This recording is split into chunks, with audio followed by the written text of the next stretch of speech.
What up, it's Timmons here. Since it is Shark Week, I'm doing my reviews for shark films.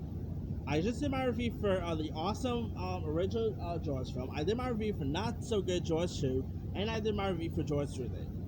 Now it's time for the worst one. Alright, you would have expected them to just completely stop with the Jaws film after Jaws 3, right? And no. They thought it was a good idea to give us another Jaws film, and that was of course Jaws: The Revenge.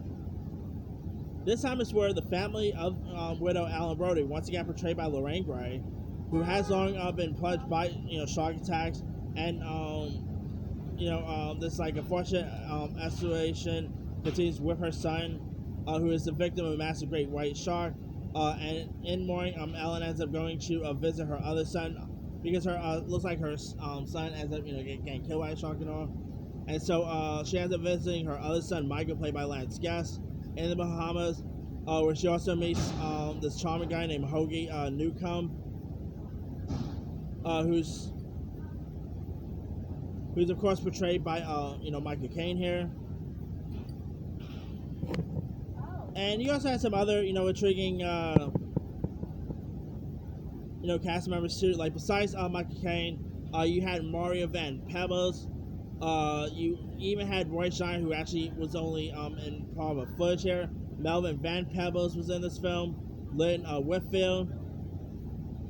Karen Young played the role of Carla Brody. You also had the late young actress Judith Barsi, who, if you guys don't know, Judith Barsi was a young actress in the age. She is actually, you might not recognize her a name, but you'll probably recognize her voice. She actually voiced the character of Ducky in the original Land Before Time. She also was in All Dogs Go to Heaven. I'm not going to try to go through too much details, but if you guys don't really know the story, Judith Barsi sadly passed away at age 10 when her jealous of an asshole father, decided to shoot her and her mother. That was tragic. I remember reading that story. I'm like, that's the most tragic story I've ever, the most tragic celebrity death I ever read on. And like I say, besides her voice acting, Jim Barsi was a pretty good young actress. I know she was, I'm not even joking. She was actually pretty solid in this film. I kind of wish she was in a better film, because she deserves, she's such a good actress. She deserves a better film than this. Although at least she had Land Before Time to back up, so that's pretty cool.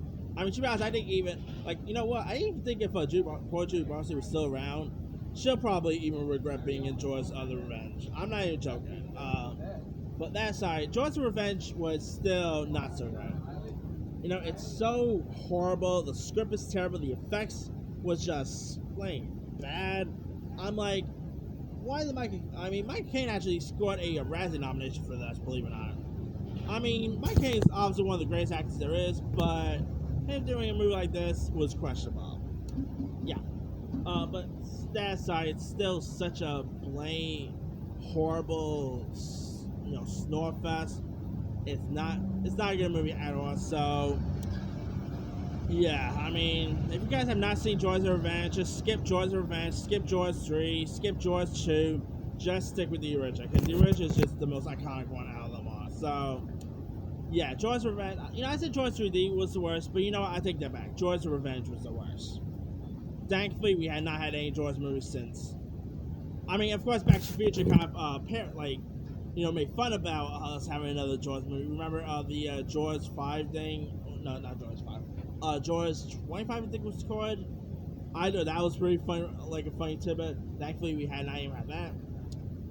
But that aside, yeah, Jaws: Revenge is such a horrible snooze fest. It's definitely not so good at all. So, yeah, you can skip this one.